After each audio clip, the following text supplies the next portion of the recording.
Hello, everyone. Happy Thursday, wherever you are joining us from. Welcome to Fostering Reproductive Health Practice Change in the ED, an overview of Access Bridge, where we have been, where we are, and where we are going. We are so delighted that there are people joining this webinar today from 27 separate states. So the fact that we have drawn attention from over half the states in the nation is so exciting. Please don't hesitate to say good morning to us or good afternoon. Use the chat, tell us who you are, where you are joining from, and we will go ahead and get started here this morning. My name is Elizabeth Keating. I am the program director for Access Bridge, and I am joined today. Next slide, please.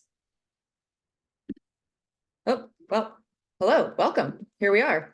Welcome to Fostering Reproductive Health Practice Change in the ED. I am Elizabeth Keating, and today I am joined by three revolutionary physicians who are actively working to better integrate reproductive health care into their EDs. And lest you ever doubt that Bridge is supported by practicing physicians, we have one physician, Dr. Derek Haas, joining us actually from the ED, and both of our featured fellows, Dr. Rebecca Hillman and Dr. Andrea Alexander, are going to finish up this webinar, take brief naps, and go do night shifts at their respective hospitals. So you will hear from them very soon. I want to emphasize that the work that we do at Bridge would mean nothing without the pioneering work of clinicians who are refusing to settle for a status quo that simply leaves too many patients behind. Next slide, please. Bridge is a program of the Public Health Institute, and we work to address public health crises from the emergency department setting to improve health equity. Currently, Bridge has three areas of focus: addiction treatment, ED screening for HIV, HCV, and syphilis, and reproductive health, which is where our focus will be today, talking about Access Bridge. Next slide, please. So since we last came to you virtually from Access Bridge, we have developed and vetted a new AIM statement. Our 2024 and beyond AIM statement is that Access Bridge improves access to evidence-based reproductive health services and increases health equity by building the capacity of America's emergency departments to serve as reproductive health safety nets, with a focus on communities with limited access. I am thrilled about this AIM statement. A lot of very smart people working in this space gave input into it, so we will use this statement as our true north. Next slide, please. So why are we here? Stepping away from the many daily headlines that we all see about new and increasing attacks on reproductive health care, many of the gaps that Access Bridge is working to address are actually nothing new and have a long history of documentation pre-Dobbs.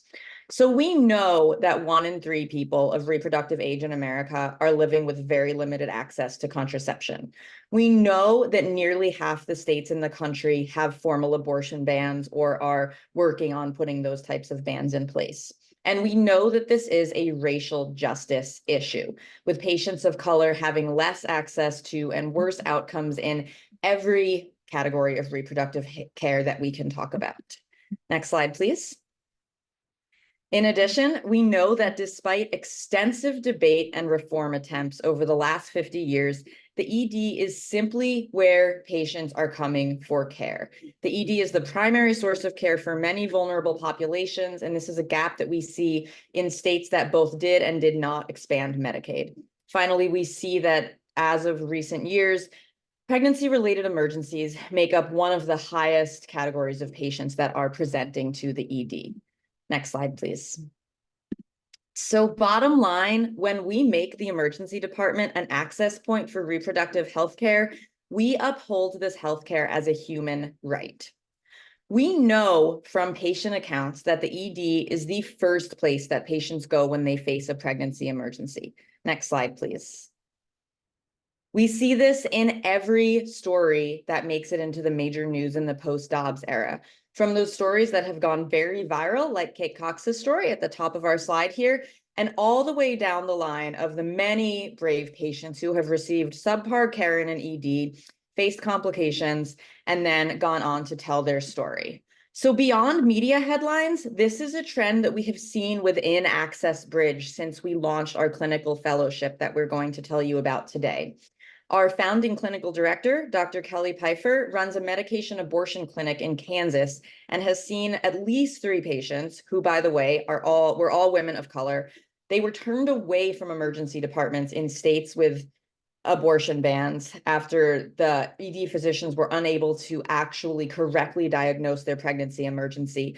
They ended up at Kelly's clinic, and in at least one case, Kelly was actually able to link them to a practicing physician she had met through the Access Bridge Fellowship to receive care in their home state. Most patients do not have a physician advocating for them to get essential health care. So our goal here at Access Bridge is to level up emergency departments to support those patients who are presenting both with pregnancy emergencies and other reproductive health needs with evidence-based legal health care delivered by competent physicians who are well equipped to meet their reproductive health needs. Now I'm going to turn it over to Dr. Dara Cass, Access Bridge's new implementation leader, who is going to tell us a little bit about what we know about what's actually happening to patients who are presenting to EDs. Dara? All right, next slide. And my apologies, guys. I'm actually, like Kelly, Elizabeth said, in the emergency department. So I'm going to do this both from memory, and I'm going to have one ear open for anything that happens outside my walls. So one of the things we want to talk about is miscarriage management. And, when we think about the wins that we can have in any department, regardless of the state, we know that there is solid data to show that in all 50 states, regardless of actually abortion bans, not enough patients are getting their miscarriage managed appropriately. This data was recently published in 2023, but it was retrospective data from 2016 to 2020, showing that no patients, regardless of where they get their care, including with OBGYNs, are getting mifepristone and misoprostol, meds we've heard a lot about regarding, elective terminations and medication abortions. But these are the same medications we can give for patients who are miscarrying to make their miscarriage quicker, less painful, less bloody, and less complicated. So when we see patients in emergency departments, and when we think about the impact we can have from emergency departments everywhere and immediately, these are the most common patients we see with pregnancy emergencies that seek our care in emergency departments. We see patients like this almost every single day, and we see that there's an opportunity to improve all practice across all of the United States in and out of emergency departments, but it's a real opportunity for us in EDs to improve the standard of care for every person who is miscarrying, not necessarily medication abortions. Next slide. And we know there are 900,000 ED visits for early pregnancy loss. It's the most common complication of pregnancy.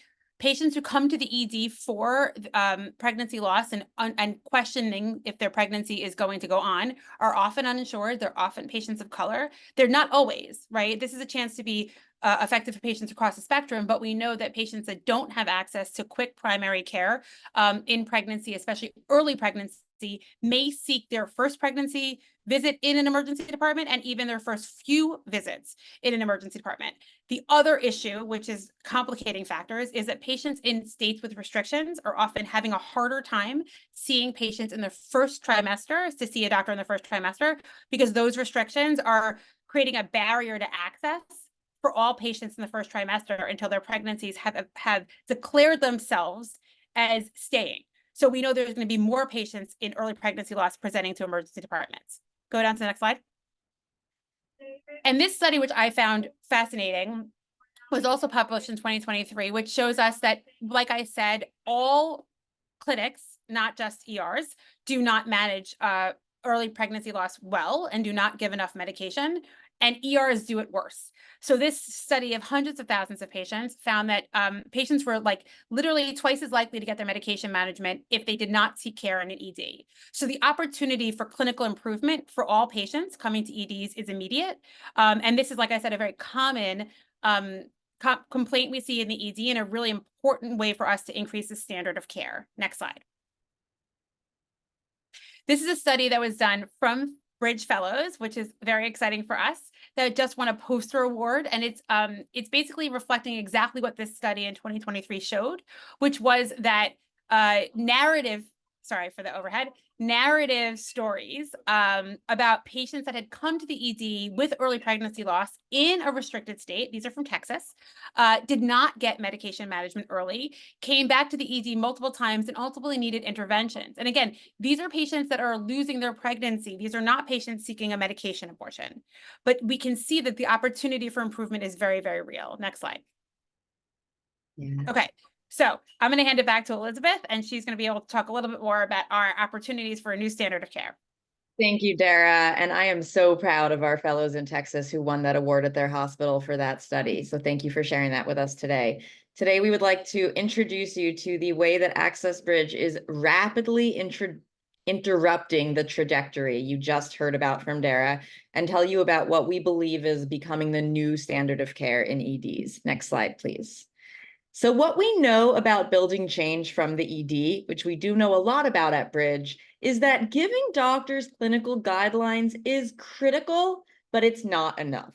Our program has developed a wraparound support system for participating fellows and hospitals that includes easy-to-read protocols, direct live support, coaching, and mentorship from subject matter experts who have succeeded in the past at creating change in hostile environments.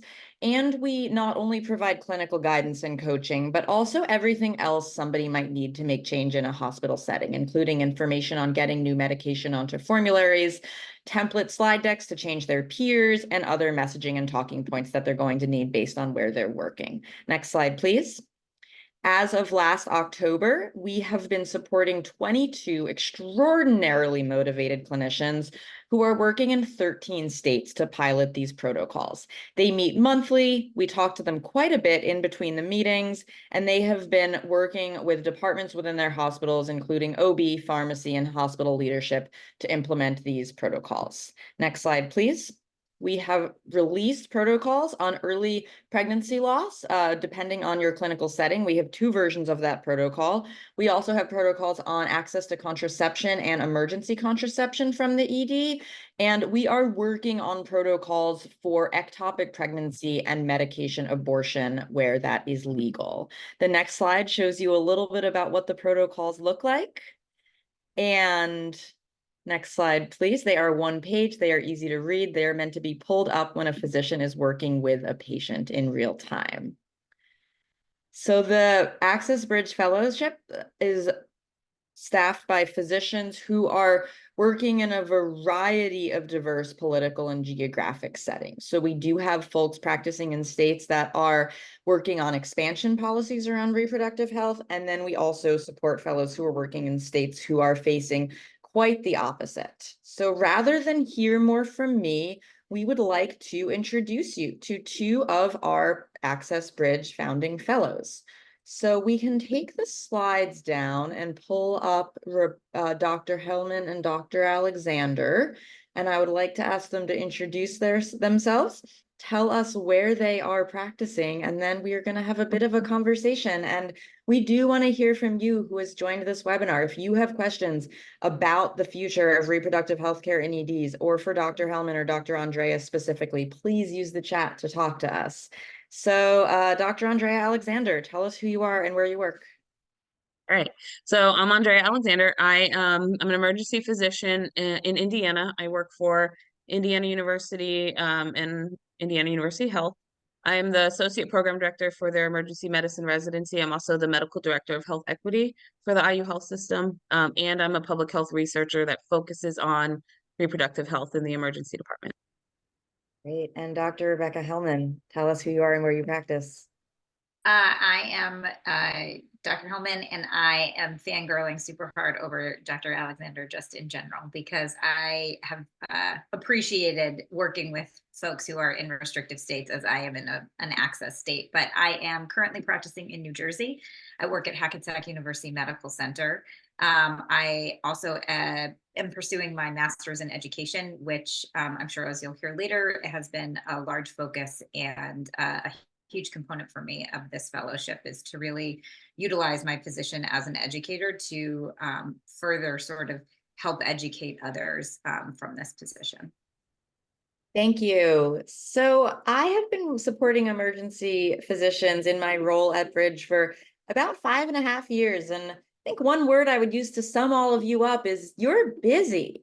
So I would love to hear from you. Why did you sign up for this? What need did you see in your community that led you to say that you would want to implement this brand new program? So maybe we'll hear again from Dr. Alexander and then Dr. Hellman, and then next time I can switch you around.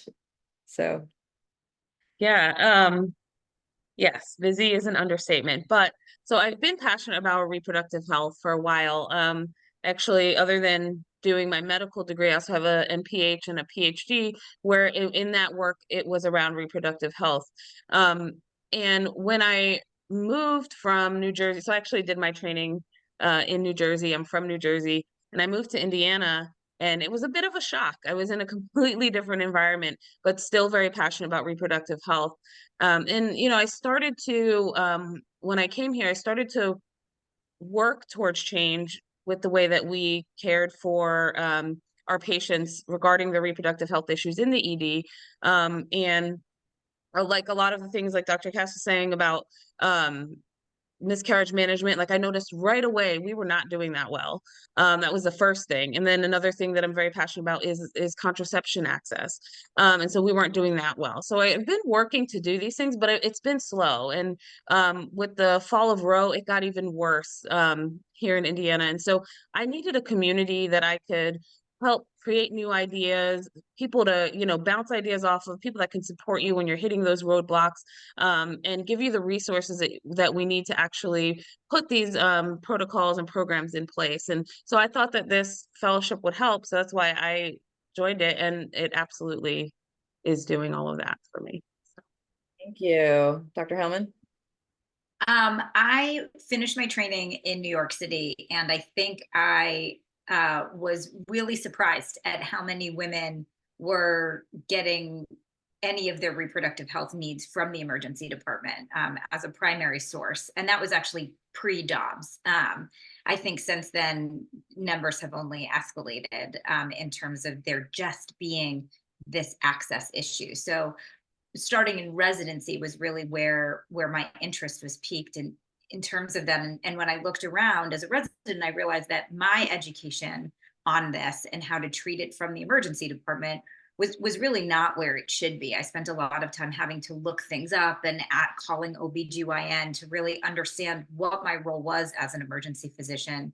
And it didn't sit right with me that while my patients were getting care that they needed, it really was substandard care. It really wasn't the care that they should be getting, that has been protocolized in so many places that ACOG recommends. And so really when I started this fellowship, I was really looking for the language and a little bit of assistance with that knowledge base to be able to go forward, not only in my own personal practice, but also I am involved in residency leadership. So to be able to teach residents in a way that I didn't get taught, and to give them an education for when they were out practicing in the community, to sort of fill that gap that exists right now in residency education when it comes to women's reproductive health in the emergency department, and what is within our scope of practice and what we need to enlist help from our OBGYN colleagues with. Yeah, thank you. And I see quite a number of folks on the attendee list today who are doctors and who I know work in EDs. So we would love to hear from you in the chat if these gaps that Andrea and Rebecca are identifying resonate with you. I see Lee Passow in Corona Regional, one of our California Bridge friends, is echoing what we're hearing from you both. So we know that culture and practice change in emergency medicine is difficult. We have some literature that we use at Bridge that suggests that it can take up to 7 years to change practice within clinical settings, even when the science is understood and accepted. So since we have only been working together with Access Bridge for 7 months, not 7 years, I would love to hear, what have you actually done in your hospital and in your practice setting with the Access Bridge materials that has made a difference? Rebecca, would you like to start? And then we'll toss to Andrea. Sure. Like I said, I'm a little bit spoiled in this realm because I'm in a full access state and I work at a major academic center. So for me, it was really looking through our processes a little bit more and seeing if it really lined up with sort of standard of care and how things are recommended to be done. We already had meso and MEFI on formulary, but we have been working to streamline the process to get more emergency physicians REM certified so that we aren't necessarily constantly calling OBGYN to help us with this process, and that it really eliminates wait times for our patients to get the care that they need to be able to, again, manage a lot of times their primary reason for coming into the emergency department. Additionally, through this fellowship, I was able to work with our director of pharmacy to get Ella on formulary as well and integrated into our sexual assault algorithm. For those who may not be as familiar, Ella is a form of contraception. It's similar to Plan B, the mechanism is a little bit different, but it works for a longer period of time post-exposure, and also is more effective in patients with a higher BMI, which for me and my patient population was incredibly important. So getting that into our formulary and into our process of care was important for me. And I think the biggest project that I've been working on, the one that I'm most excited about, and is a workshop for residents in residency education on contraception initiation in the emergency department, reviewing the different types of contraception, how it can be used, how it can be initiated, what is within an emergency physician scope of practice, and how we can recommend them following up with OBGYN for a different type of contraception.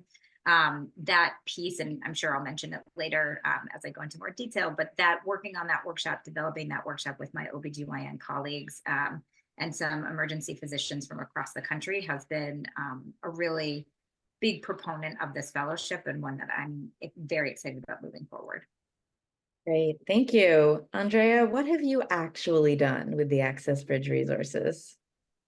So I would say a lot of similar things. So one of my passion projects was contraception initiation in the ED, and that was even before I had joined Bridge. And but we were at a standstill. We were having trouble getting the information out, getting our protocol started, all of those things. And one thing that Bridge did for me was they made their algorithms more simplified and easy for our emergency physicians to follow. A lot of the things that I have developed in the past had been side by side with OBGYN, and you can imagine their thought process is a little bit different. They have more time to sit down with their patients and things like that. And so it allowed me to streamline that and then take those protocols to my medical directors, to our IT people, so that they can create smart sets in our EMRs, so that our emergency physicians can just pull the things up and click through, whether that's their orders or their discharge paperwork or whatnot. So, and that's kind of where we're at right now, is I've brought that to the team, to IT, and they're building our smart sets based on these protocols that Bridge had developed. Then miscarriage management was another thing. And again, it's more, we had MIFI and meso on formulary before this all started, but again, only the OBGYNs were able to prescribe the MIFI, so we would have to consult them, and that adds money, that adds cost to the ED visits, length of stay, all of that. And we've got it now to where the order kind of goes through one OB physician, and everybody else kind of orders through that person, so that it streamlines that approach. But I got the language on how to do that, who to approach, how to get that done. I wouldn't have been able to do it if I didn't do it in the community through Access Bridge, because I didn't have the language, I didn't know how. And then the other big thing, same thing, resident education. All of the things that we talk about, I'm able to create and have. I've given 3 presentations already, one on miscarriage management, one on contraception, and the other on ectopics, based on the information that we've learned here. Yeah, that's great. I want to pull out two things that you both just said and then ask you one more question. And then Dr. Derek Hass, I'm wondering if you have a question you want to have Rebecca and Andrea answer as well. So something I think that's really interesting that you pointed out, Andrea, is that we have worked really hard to develop these simple one-page protocols that are meant to be pulled up. They look good on an iPhone screen, thanks to our brilliant communications department and designers. They also can be printed out and hung up anywhere that the physicians gather so they can learn when they're taking breaks. But we also have found that as much as we know about learning style of ED physicians, many of these reforms tend to be one size fits one for hospitals. So I'm curious if you can each speak a little bit to any barriers you faced doing this work that you think that you might be able to give folks some insight into how to process going forward, or barriers to expect even, because it feels like as we've gone, folks have hit certain barriers where they weren't necessarily expecting them. So I'll say whoever wants to start, go for it. Any unexpected barriers or how you were able to get over them? Okay, I can start. I don't know that it's unexpected. I think the biggest barrier is ED physician buy-in. When we talk about heart attacks or, strokes, everyone's ears perk up and they want to help with that. But the reality is that our women, especially women of color, are dying at rates, that rivals some of the other issues that we deal with in the emergency department when it comes to reproductive health. And so that's kind of the biggest barrier that I have faced. I'm still overcoming it. I don't have the magic pill. But again, I think a lot of the information that we are getting about how to collaborate with our OBGYN colleagues. Like sometimes what the physicians need is they need to hear from the specialist that it's okay. Like this is in your scope of practice. You guys can do this. We trust you to do this and we're going to support you. Here's how you can do it. Has been kind of what's been able to get me get some of those people who are kind of on the fence of do I want to do this or not. It's been able to get them over to the side of wanting to help out more. Yeah, great. So Rebecca, would love to hear you answer that. And then Dr. Derek Hass, you probably have more experience creating ED physician buy-in on this topic than anyone. So would love to bring you in to contribute. Rebecca? Yeah, I think I completely echo what Dr. Alexander is saying. I think it was not an unexpected barrier, but definitely is just trying to change that culture, trying to change that approach to how we approach our patients who are in need of reproductive health access or education. I think the most important step for me was getting the right people in the right room. A lot of folks have previously had a like, oh, if it's not broke, don't fix it, but trying to show them that no, but it is broken. That's the problem. And it really does need to be fixed, that it's not sort of something that just because we ignore it doesn't mean it's going away. So I think from that perspective, getting the correct voices in that room to sort of help be champions and help support it was really important. And again, I think that as coming from, and I don't know if Dr. Alexander has this too, but coming from the residency education perspective, when there's a little bit of peer pressure coming from both sides, when things have been protocolized and it's a little bit easier for attendings to access, and also their residents are inquisitive about, hey, we learned this in conference or we did this workshop, I'd really like to do this.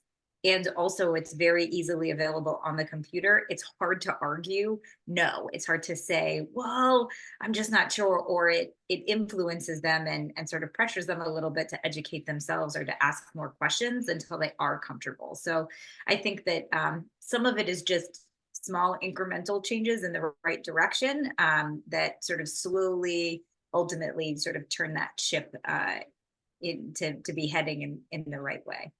Yeah, thank you for saying that. Here at Bridge, we are not above and in many ways quite below applying some happy peer pressure to support evidence-based care for patients who have been historically marginalized. So we love that strategy. Dr. Cass, what's coming up for you as you listen to Dr. Alexander and Dr. Hellman talk about their journeys?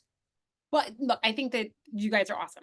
like, I agree with the fangirling. I think one of the things that's amazing is the first class of fellows at Access has been remarkable and really already done kind of incredible work that is we can learn from everywhere we go next, not just in restricted states, but expansion in places that already had access, and what you can do with MIFI on formulary, how you can expand that to what we know is not meeting the standard of evidence-based care, regardless of, you know, legal restrictions. I also think that, you know, thinking about culture change in the ER, right? I've been around the block a few times. I feel like I've been doing this for a while, and I just came out of the federal government. And this is one of the few areas we don't actually need massive policy changes to do the work we're doing, right? There do need to be massive policy changes, but the way I say to people is like, this is very much a yes and approach. And we've seen cultural changes like this in emergency medicine, and the most applicable is ultrasound, right? From the time I started training to the time that we live in now, which is less than 20 years all in, or really it is 20 years, we have taken ultrasound from a specialty that was only radiologists to something we parked into our hands in the ER, to something we trained as fellows, to something every resident uses every day and really includes in their practice, to something we kind of take for granted. And I say that's an entirely new tool for people, right? And it was residents that drove that change because they felt the need to connect to new technology that made their jobs better. This is a moment with contraception and reproductive health care that people like Andrea, I think, have been waiting for, right? Screaming into the void saying, we have not been doing this so well and not everybody's listening. And now a lot of people are listening. We're going to see a court case in front of the Supreme Court next week on EMTALA, the Emergency Medicine Treatment and Labor Act. They are literally hearing in the court about our job, emergency physicians, and what we do and how abortion access interfaces with our ability to take care of people in an emergency. So the fact that the Access Bridge Fellows, and this is where I'm going to point it back to you guys, already exist in this space and are already solving these problems, is to say that this has already met the moment. And now over the next year, a lot of people are going to be paying attention to how we can accelerate and increase the care and access for people all over the United States. So actually, I would kind of like to ask you guys a question about peer support, and more importantly, non-institutional peer support, right? So what is it like to be in a cluster of people that are not in your institution, right? Because we're used to residency friends, we're used to medical school friends, we're used to people that are our faculty and they live our life. But the thing I think that's so cool about this program is it's very much kind of inside out change, which is to say that you have your peer support from people that are not in your institution. And so you can kind of like lean on lots of different folks in lots of different experiences, and it creates a much larger network of support than you would ever get alone in your institution. So what do you guys think about that? Yeah, thank you, Dara. That was very well put. So as a way of transitioning to the final part of our webinar about the future, I would love to hear from both of our fellows what you're excited about. And then we're going to share a little bit about our vision for the program in the coming year. Rebecca, what are you excited about? I was going to say, I'll start this one off. I know Dr. Alexander took it last time. Just to address what Dara said, because I think it actually plays into what I'm the most excited about, which is having this support network has been incredible as you're sort of trying to institute change, particularly cultural change. It is not uncommon to sort of, I don't want to use the word gaslight, but it's not uncommon to sort of feel a little crazy as you're trying to institute this change, sort of saying like, I don't know, like I got really excited after our last meeting. And then I went to this meeting with pharmacy, or I went to this meeting with our administration, and they looked at me like I was trying to reinvent the wheel, or I had this, absolutely crazy idea. And I think that having the regular meetings and having somebody just quick on the other side of a phone call or on email has been really wonderful, and has really kept me grounded and able to move forward. That also goes into what I'm excited about, which is rolling out this workshop. It's a specific residency workshop on contraception, and being able to tap into both the Bridge Network and also an ACEP teaching fellowship network of other emergency physician educators who also want to roll this out and really do a research project, a multi-institutional research project that shows that this type of education impacts patient care. We can show very clearly that the pre and post, that before this and after this, changes prescribing patterns of physicians, changes the way we have conversations with patients. So that, I think, is what I'm most excited about. Wonderful. Dr. First, I want to say, Dr. Hellman, include Indiana University in that study. We would love to collaborate. So so absolutely everything that Dr. Hellman just said about, you know, being able to lean on each other. It can get very lonely. Not many emergency physicians are doing work in reproductive health. And we talk a lot, another hot topic right now is diversity, equity, and inclusion, right? And you talk about the importance of diversity because when you have different voices with different experiences at the table, you come out with a product that is so much better than if everybody thought the same. And so that's kind of what I think of from there is question to us is that's what it's done for me is it's given me a community of people that are excited about this work but also come from all different places and have all different experiences, and so things that I didn't even think about and how we can get these things instituted are I'm able to take that away and then try different things. I'm excited about, and this is more of like a visionary longer term thing, but I'm excited about the change that I think that this is going to create on a long term. Like I think about the work that you all did with mat therapy for opioid use disorder, and how everyone was so resistant, and now there's so many people around the country who are doing this. A lot of the barriers with laws have been broken down and all of this, and I'm excited to see that happen with our reproductive health as well. Thank you so much. I want to make one note before I bring the slides back, which is that we have a mixed audience today of clinicians and non-clinicians. So for those of you non-clinicians, if you got a little lost in some of the MIFI-MISO formulary verbiage, don't worry, it's okay. We are improving access to evidence-based care. That's what you need to know. And for those of you clinicians who are like, wait, I want to know more about the MIFI on formulary, just call us, just email us. There's a contact us form on the Bridge website. We will get back to you right away with a subject matter expert who can support you in your hospital. I also want to call out Marcia's excellent question in the chat about the integration and the impact of this work on suspected cases of domestic and intimate partner violence. We consider that a critical piece of the conversation, and the fellows have received training on non-coercive counseling surrounding contraception and pregnancy options, and we do anticipate that that type of response to less clinical challenges that patients present to the ED with is going to be a big part of what drives our expansion. So thank you for calling out that many patients who present to the ED with reproductive health needs are also presenting with a variety of non-clinical needs as well, that emergency physicians have a big role in naming and helping the patients to overcome. So thank you for calling that out. We do recognize that and plan to focus on it in future program phases. So if we could have the slides back, just in case you thought I simply picked my favorite Access Bridge fellows to show in this webinar, slide 26. We were very pleased that at the midpoint of our fellowship, we did ask the fellows, how was this helping you and would you recommend it to a peer? Next slide, please.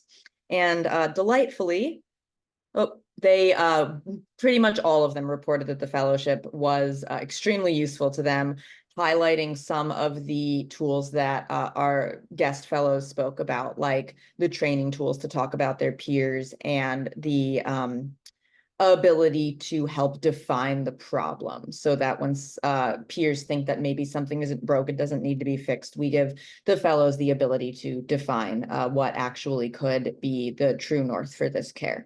So next slide, please. We would like to talk a little bit about the future. Next slide, please. And thank you for giving so much of your attention to these amazing stories from the field.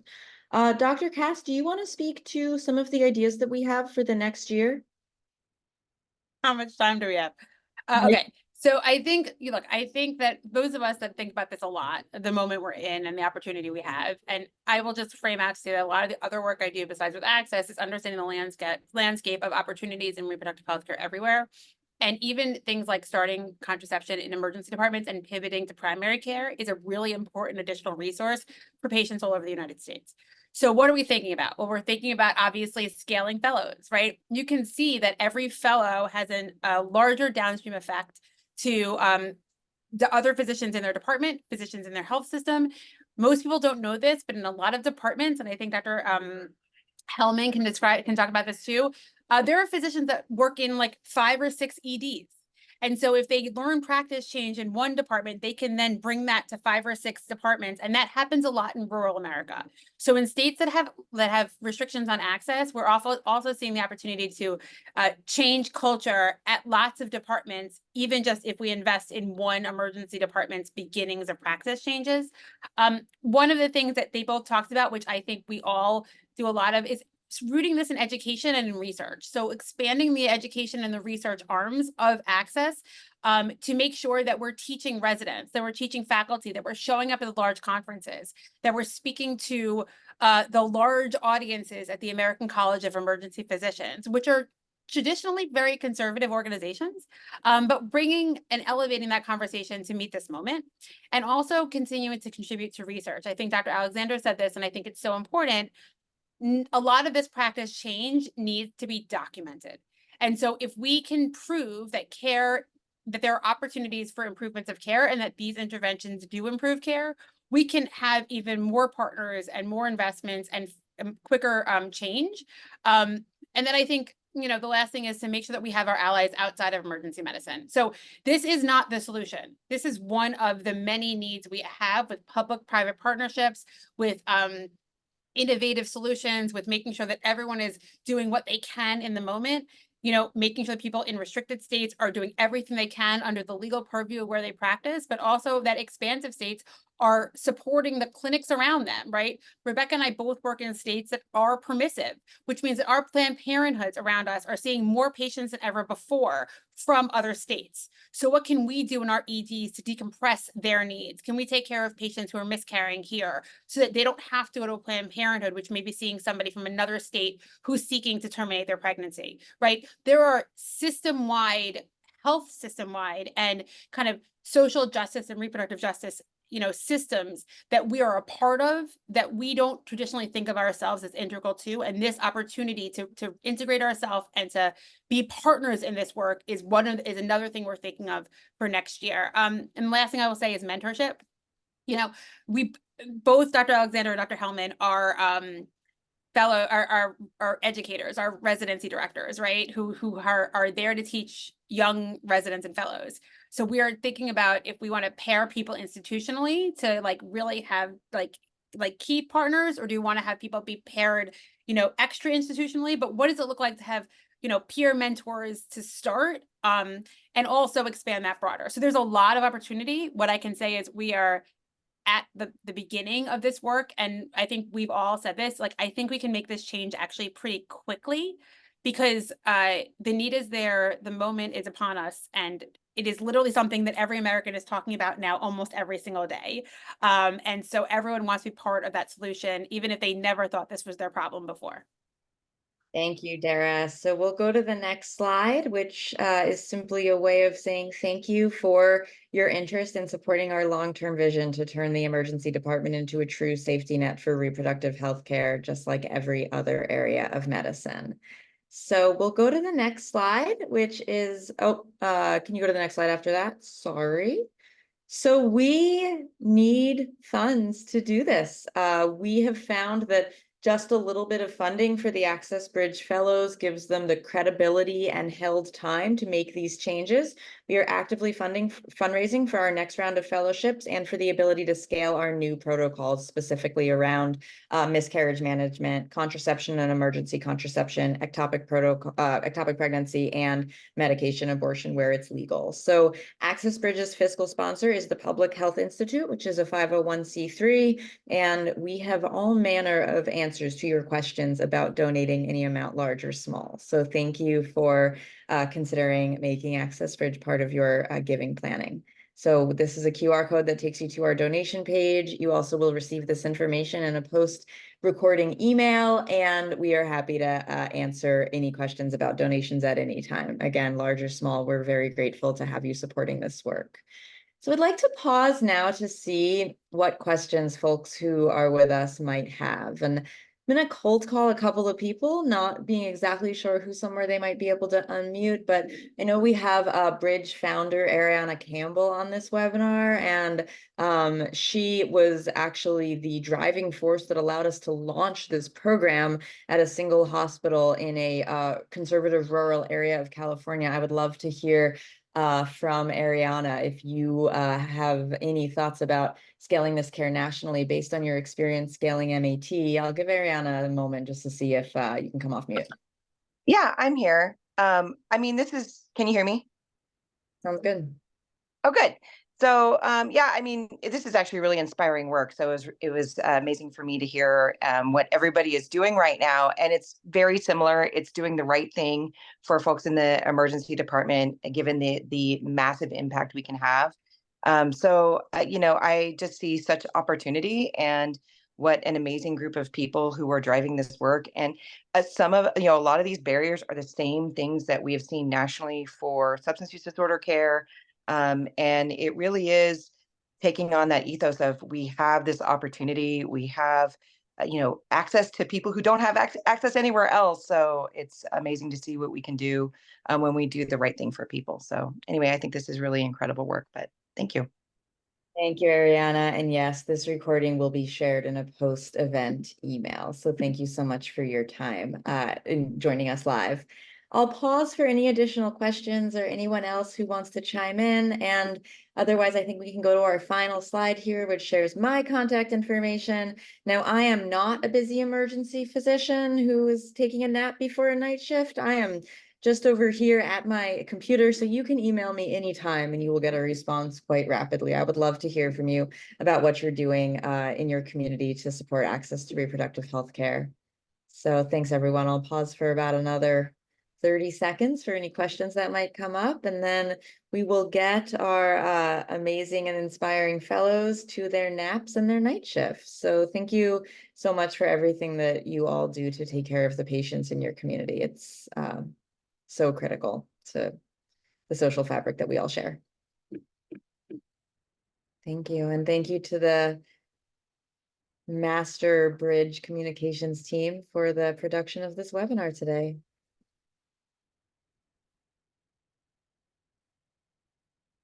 And thank you to everyone for being here. Have a great rest of your day, everyone.